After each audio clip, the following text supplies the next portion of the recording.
પડી ને?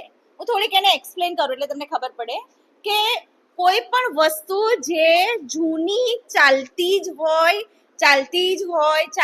હોય એવું જ થાય એ જરૂરી નથી. કારણ કે હવે કરિયર બદલાય છે, ટ્રેન્ડ બદલાય છે. હવે તો ચેટ જીપીટી આવી ગયું, એઆઈ આવી ગયું, એટલે કેટલા બધા એવા કરિયર ઓપ્શન્સ છે માર્કેટની અંદર કે જે તમે ચેન્જ કરી શકો છો, રાઈટ? તો અહીંયા જે કાગડાભાઈએ છે એને શું કર્યું? કાગડાભાઈએ શું કર્યું? જ્યારે પેલા વખાણ કરતા હતા ત્યારે એમણે દિમાગને શું કર્યું? એક્સેપ્ટ કરી લીધું. તો એક્સેપ્ટ ના કર્યું તો શું કર્યું એને? કાગડાભાઈએ એક્સેપ્ટ ના કર્યું તો શું કર્યું? બોલો. આટલા બધા દિમાગ છે એક સાથે, 90 દિમાગ છે. એક તો દોડાવ કે કાગડાભાઈને જ્યારે કહ્યું કે તું બહુ જ સારું ગાય છે, તો એને ગાવાના બદલે શું કર્યું? હા, દિમાગ વાપરીને શું કહ્યું? કારણ કે એને હી નોઝ, એને એની સ્ટ્રેન્થ ખબર છે કે સારું ગાતો નથી, પણ કોઈ વ્યક્તિ આવી અને એના ખોટા વખાણ કરી રહ્યો છે, અને એટલા માટે શું કર્યું? કે ચેન્જ હિઝ સ્ટ્રેટેજીસ. શું ચેન્જ કર્યું એને? સ્ટ્રેટેજી ચેન્જ કરી નાખી. કઈ સ્ટ્રેટેજી ચેન્જ કરી? કઈ સ્ટ્રેટેજી ચેન્જ કરી? ચીઝનો ટુકડો ક્યાં મૂક્યો? પગમાં મૂક્યો, અને પછી ગાવાનું ચાલુ કર્યું. પછી જ્યારે બીજી તોય એને તો જે ખોટા વખાણ છે એ તો ચાલુ જ રહ્યા, અને ફરી જ્યારે કહ્યું કે તમે બહુ સારો ડાન્સ કરો છો, ત્યારે શું કર્યું? ચીઝનો ટુકડો મોંમાં નાખીને પછી ડાન્સ કરવા માંડ્યું. તો જે ખોટા વખાણ કરતું હતું એ ત્યાં રહ્યું. જે લાલચ હતી એ લાલચ એની પૂરી થઈ? થઈ કે ના થઈ? ના થઈ ને? કે થઈ? ના થઈ? તો અગર આપણને મેથ્સ નથી આવડતું તો આપણે સ્ટ્રેટેજી બદલવી જોઈએ કે મેથ્સનો સબ્જેક્ટ જ ભૂલી જવો જોઈએ? બોલો. નંબર 1, અગર કોઈ આન્સર નથી આવડતો, અગર ક્યાંક અટકી ગયા છે, તો ક્યારેય એ વસ્તુને છોડવાનું નથી. શું કરવાનું છે? એ વસ્તુને છોડવાનું નથી, પણ શું કરવાનું છે? Change the strategies. અગર એક મેથડ તમને નથી આવડતી તો બીજી, તરત જ બીજી મેથડ, બીજી નથી આવડતી તો ત્રીજી મેથડ. આન્સર આવે એ જરૂરી છે, મેથડ જરૂરી નથી. કોઈએ એક સ્ટેપ કર્યું તો કોઈએ 4 સ્ટેપ કર્યા, પણ આવો શું જોઈએ? આન્સર.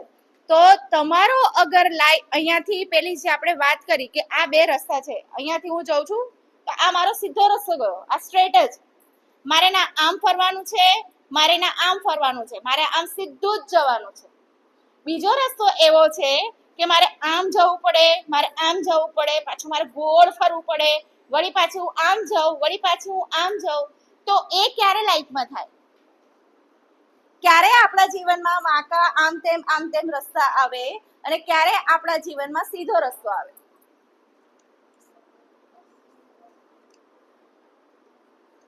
સીધો રસ્તો લાઈફમાં ક્યારે મળે? બોલો. આટલું બધું તમને સમજાયું? Yes madam. ચલો, નંબર 1, જ્યારે આપણે મહેનત કરીએ ત્યારે આપણને સીધો રસ્તો મળે. બીજું બોલો. ચાલો બોલો. ચાલો.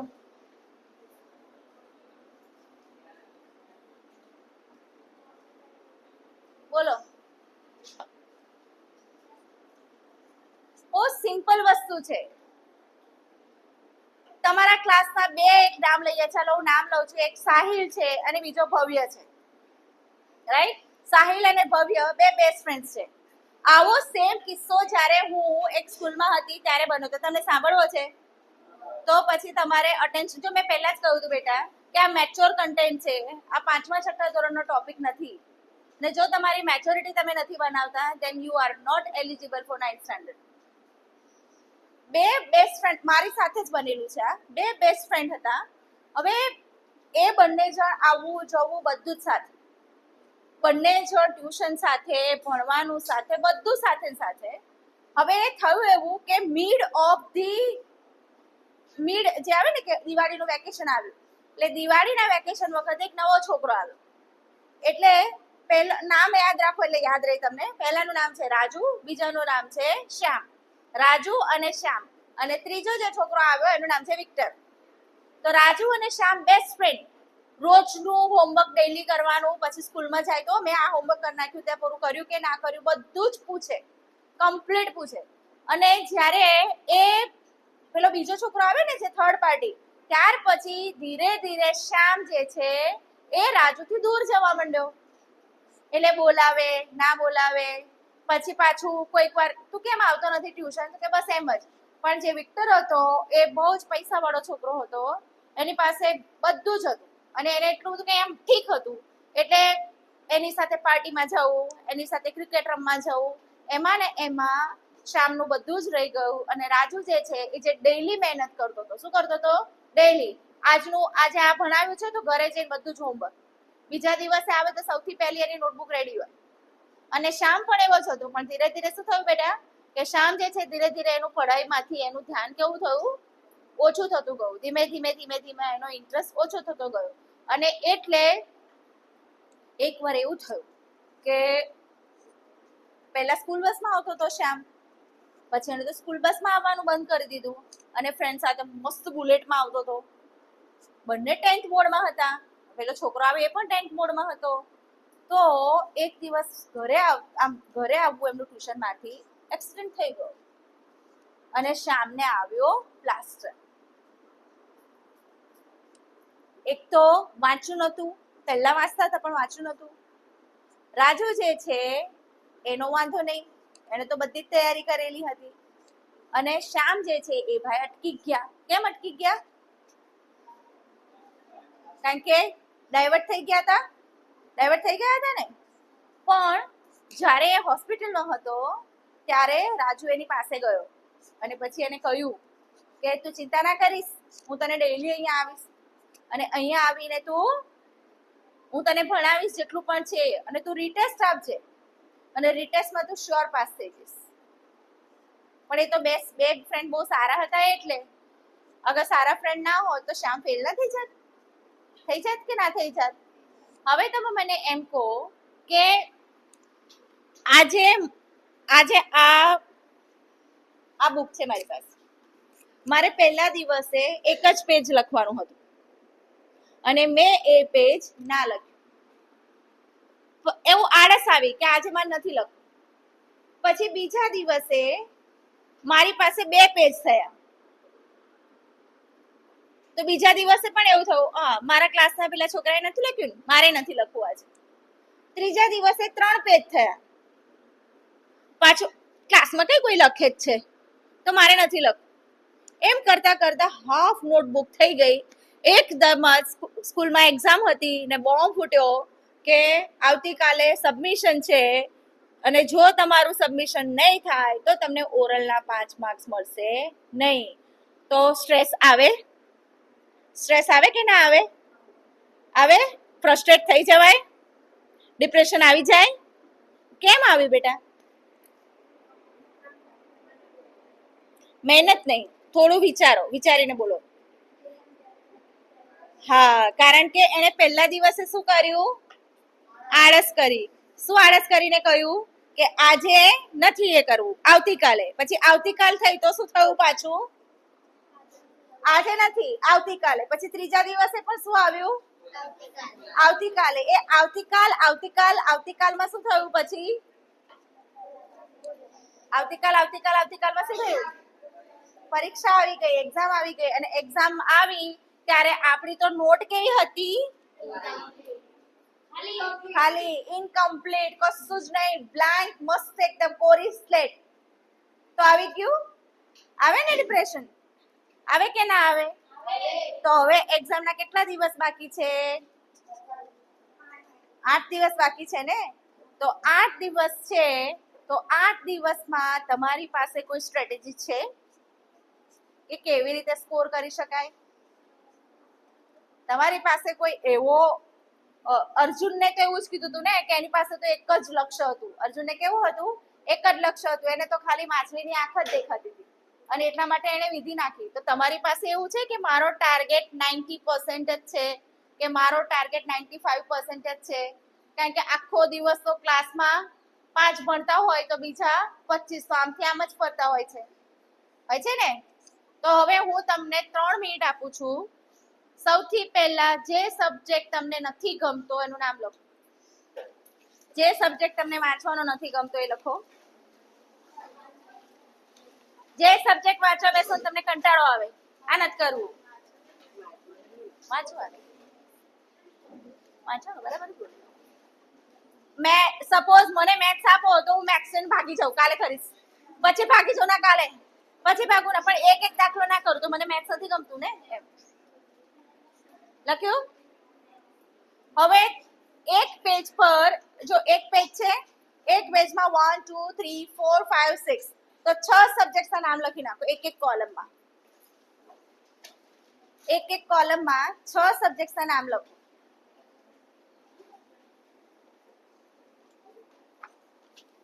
લખો ચલો. ગણિત, વિજ્ઞાન, સમાજ વિદ્યા, જે પણ હોય તમારે સામાજિક વિજ્ઞાન, sorry, maths, science, social science, English, Gujarati, computer it's okay એને ના લેશે.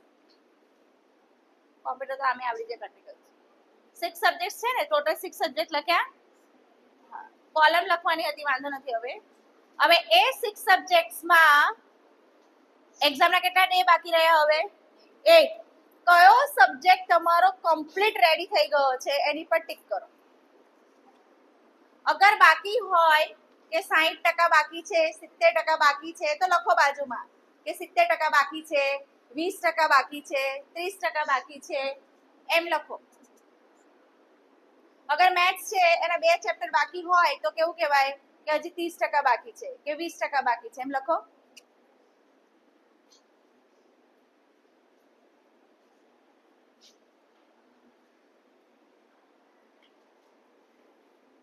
બધાને પર્સન્ટેજ આપો પહેલા.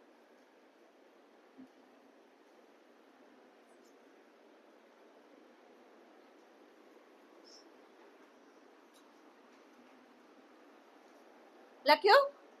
હવે જે સબ્જેક્ટનું તમારું પ્રિપેરેશન જ નથી થયું, જે સબ્જેક્ટમાં તમારું પ્રિપેરેશન જ નથી કે 10% જ આવડે છે, એ સબ્જેક્ટ એની પર ટિક કરો અને નીચે એનું નામ લખો. કે સપોઝ એસએસ માં મારું 10% જ થયું છે તો નીચે એનું નામ લખો.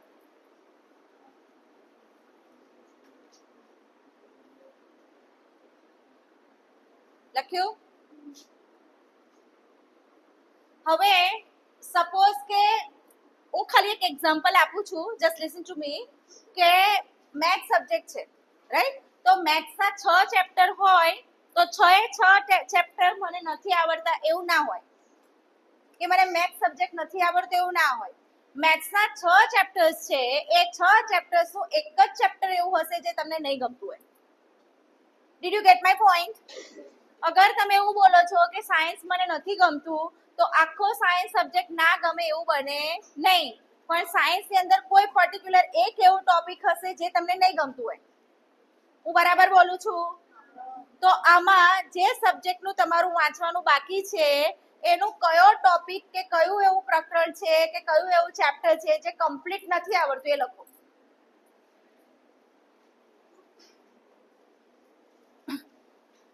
કે સપોઝ ત્રિકોણમિતિ છે, રાઈટ? તો ત્રિકોણમિતિ એ ચેપ્ટર તમને નથી આવડતું તો એ તમારું આખું ચેપ્ટર જ આવે. એવી રીતે દરેક સબ્જેક્ટમાં સાયન્સ હોય કે પછી એસએસ હોય, આ બધામાં 1-2 ચેપ્ટર્સ જ એવા હશે જે તમને નહીં આવડતા હોય, બાકી તમને બધું કમ્પ્લીટ જ આવડતું હશે. લખો ચાલો. હું તમારા વર્કને ઈઝી કરી દઉં, 8 દિવસમાં કેવી રીતે તમે વાંચી શકો. તો થોડીક એક્ઝામ ટિપ્સ આપું છું.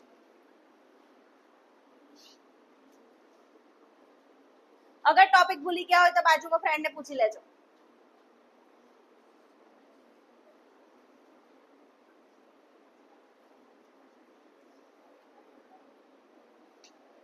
લખાયું? હવે જે ચેપ્ટર છે ને એ ચેપ્ટર પણ આખું નહીં આવડતું હોય એવું નહીં હોય, એમાંથી પણ પર્ટિક્યુલર અમુક જ પોઈન્ટ્સ હશે જે તમારા દિમાગમાં નહીં ઉતર્યા હોય.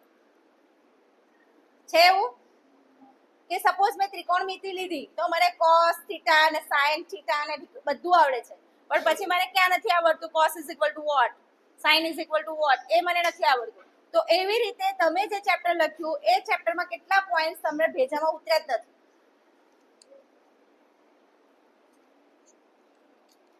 અહીંયા 20% કામ કરશો ને ઘરે જઈને 100% થઈ જશે.